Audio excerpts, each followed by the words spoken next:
हाय दोस्तों, आज की इस नई कहानी में आपका वेलकम है। दोस्तों, मेरा नाम मोनाली है और मेरी भाई ने एक बार मेरी सामान का उद्घाटन कर डाला। उसने अपने 9 इंच लंबे हथियार से। दोस्तों, आज आपको शुरू से कहानी सुनाती हूँ।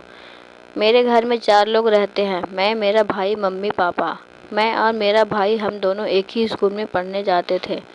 जब हमने 12th पास की तो हमने कॉलेज में एडमिशन ले लिया और वहाँ भी हम दोनों साथ हॉस्टल में भाई बहन रहने लगे। लेकिन हम अलग अलग पढ़ते थे क्योंकि लड़कियों का क्लास अलग होती थी और लड़कों की क्लास अलग होता। मेरा भाई और मैं सुबह रोज़ कॉलेज के लिए 10 बजे निकल जाते हैं और शाम को 5 बजे छुट्टी मिलती थी और हम हॉस्टल से वापस आ जाते हैं और हॉस्टल से आकर खाना बनाते हैं और खूब मस्ती करते थे। खाना खाकर हम वीडियो देखने बैठ जाते थे। हम दोनों साथ ही वीडियो देखते थे। एक दिन करीब शाम के समय से 6 बज रहा था। मेरा भाई मोबाइल देख रहा था और मुझे कहने लगा, मोनाली, आप मेरे लिए चाय बनाकर लाओ, मेरे सिर में दर्द हो रहा है। मैंने कहा ठीक है। मैं जाकर रसोई में चाय बनाने लगी क्योंकि हम दोनों ही उस कमरे में रहते थे और हमारा कोई नौकर नहीं था, इसलिए हमें घर के काम खुद करने पड़ते थे। हमें हॉस्टल में रहते हुए लगभग 3 महीने पूरे हो गए थे, लेकिन भाई बहन ने कभी इस बारे में सोचा भी नहीं था।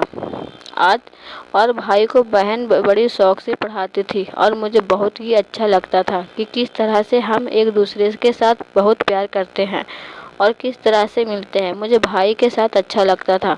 मैं किचन में चाय बनाने चली गई और करीब मुझे 1 घंटा तो लगा चाय बनाने में। चाय तैयार हो गई। मैंने चाय के कप को कटोरी में रखा और भाई को देने चली गई थी कि कमरे के अंदर दाखिल हुई तो मैंने देखा भाई मोबाइल में वह वाली वीडियो देख रहा है। भाई ने मुझे नहीं देखा, वह अपने में गुम था। मैं नीचे यह सब कुछ देख रही थी। मूवी लगी हुई थी। देखकर मेरे तो होश उड़ गए थे और मैंने हाथ कांपने लगे। मैं फिर वापस चली गई। मैंने सोचा कि भाई को पता चल जाएगा मैं यह सब कुछ देख लिया है और मेरी धड़कन तेज हो रही थी क्योंकि मैंने यह सब कुछ पहले नहीं देखा था। जब मैंने देखा तो मुझे अच्छा लगा। मेरे भाई को पता नहीं था कि मेरी बहन पीछे से यह सब कुछ देख रही है क्योंकि अपने ख्यालों में मगन था। मैंने दिल में सोचा कि अगर भाई को अभी आवाज़ देती हूँ तो वह सब समझ जाएगा कि मैंने सब कुछ देख लिया है। इसीलिए मैं कमरे से निकल गई और भाई को आवाज़ दी, भाई मैं अंदर आ जाऊँ। भाई ने जल्दी से मोबाइल बंद कर दिया और मुझे कहा, आ जाओ। मैं भाई को चाय देने अंदर चली गई और भाई पसीने से भीगा हुआ बैठा था। मैं भाई की दिल की जानती थी, भाई का दिल क्या कर रहा है, लेकिन अब कर भी क्या सकता था क्योंकि भाई की कोई गर्लफ्रेंड भी नहीं थी, इसलिए वह यह सब अकेले खेल रहा था। मोबाइल पर ही सब कुछ देखता रहता था। मैंने भाई के चेहरे को देखा और भाई से पूछा, भाई ठीक तो हो ना? तुझे इतना पसीना क्यों आ रहा है? तो कहने लगा, बस थोड़ी सी गर्मी महसूस हो रही है। मैंने कहा, भाई कमरे में फुल एसी चल रहा है और तुझे अभी भी गर्मी महसूस हो रही है। मेरे भाई ने मेरा हाथ पकड़कर, तुम कभी किसी के साथ वह सब की हो? कभी अपने भाई से यह बात सुनकर मुझे तो खुद को शर्मिंदगी महसूस होने लगी कि मैं अब भाई का क्या जवाब दूं।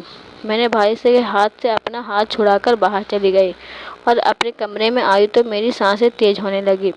इस तरह की बात मेरे से की तो मेरा दिल भी मचल गया और दिल कर रहा था अभी जाकर भाई से सब करके अपनी गर्मी निकाल दूं। लेकिन फिर दिल में डर भी था कि अगर भाई को मैंने इस तरह की बात की तो भाई पता नहीं क्या ही सोचेगा और हो सकता है मुझे डांट भी दे, क्योंकि मैं भाई के दिल की बात बताना चाहती थी। मैं तो पूरी तरह से भाई के ऊपर हावी होना चाहती थी, लेकिन यही बात मुझे कुछ करने नहीं देती कि भाई किसी को बता ना दे, फिर यह माँ को बता दे कि मोनाली मेरे साथ ऐसा करना चाहती है। अब मैंने दिल में सोच लिया था कि भाई को अपनी तरफ लाना ही पड़ेगा। फिर रात होने पर मैं सो गई, लेकिन मुझे नींद कहाँ आ रही थी। वह सब मंजर मेरी आंखों के सामने चल रहे थे। मेरा यहाँ पर यह हाल, पता नहीं भाई के साथ वह क्या हो रहा होगा। दिल में, अब भाई अगर मान गया और उसके साथ यह सब करूँगी, जब ऐसा करूँगी, बहुत सारी बातें दिल में दबाकर बैठी थी। फिर मुझे नींद नहीं आ रही थी तो पहले बाथरूम गई, फिर मैं हाथ मुँह धोकर आती हूँ, शायद दिमाग ठंडा हो जाए। मैं वॉशरूम में गई, अपने ऊपर पानी डाला और थोड़ा सा रिलैक्स हो गई और फिर आकर अपने बेड पर सो गई। लेकिन नींद आने का नाम ही नहीं ले रही थी। फिर मैंने सोचा जो होगा देखा जाएगा। आज जाती हूँ भाई के पास, ऐसे घुट घुट कर जीने से अच्छा है भाई को कह देती हूँ। मैंने हिम्मत की और भाई के कमरे की तरफ जाने लगी। दिल की धड़कन तेज होती जा रही थी। या तो आज तब होगा या फिर मार पड़ेगी, यही सोचकर अपने भाई के कमरे की तरफ जाने लगी। और हिम्मत करके मैं भाई का दरवाज़ा खोला और दरवाज़ा अंदर चली गई। लेकिन भाई को तो पहले से ही पता था कि मैं ज़रूर आऊँगी, इसलिए मेरे भाई ने पहले से ही अपना 9 इंच का तैयार करके नीचे छुपाकर बैठा था। जैसे ही मैं कमरे में घुसी, भाई मुझे पीछे से आकर अपनी बाहों में भर लिया और मेरे होठों को रस पीने लगा और धीरे धीरे उसके हाथ मेरे शरीर के सभी हिस्सों में जाने लगा। एक जगह आकर रुक गया। अब उसके हाथ भी 2 उंगली मेरे अंदर बाहर होने लगी, जिससे मैं तड़प उठी। अब मेरे भाई ने अपना दूसरा हाथ कबूतरों को दबाने लगा, जिससे मैं पूरी तरह तैयार हो गई उसका लेने के लिए। अब मुझे ऐसा लगने लगा था कि पूरी दुनिया में हम दोनों के अलावा और कोई नहीं है। इतने में मेरा पीला वाला कुत्ता निकलने लगा तो मेरा भाई उसे साफ करने लगा और बोला, बहन बहुत जल्दी चाय बन गया। मैं बोली, क्या करूं भाई, मैं बहुत दिनों से इसके बारे में सोच रहकर इसका आनंद लेना चाहती थी। इसलिए जब मुझे बहुत दुख मिला तो मेरी मशीन से रहा नहीं गया और तब बनाकर निकल गया। अब आप मुझे अपने गन्ने का जूस पिलाओ, मुझे पीने का बहुत मन कर रहा है। तो बोले, यह लो बहन, आज पर अच्छे से जूस पीना, तभी मज़ा आएगा। फिर मैंने उसके गन्ने का जूस पीना शुरू कर दिया। करीब 1 घंटे के बाद उसका जूस खत्म करके मैं आगे की ओर झुक गई। अब मेरा भाई गाड़ी चलाने के लिए तैयार था, लेकिन जैसे ही भाई ने पहला शॉट मारा तो बीच में ही अटक गया, क्योंकि मेरे कमरे का दरवाज़ा अभी बहुत छोटा था। इसलिए मुझे बहुत दर्द होने लगा और अपने भाई को बाहर निकालने के लिए कहा, पर वह कहाँ रुकने वाला था। उसने मेरी कमर का कसकर पकड़कर और सख्ती दे धक्का मारा।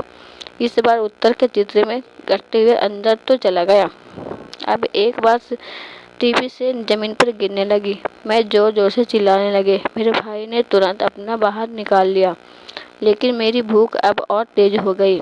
मैंने अपने हाथ से उसका पकड़ा और अंदर डाल दिया और धीरे धीरे अंदर बाहर करके बोली।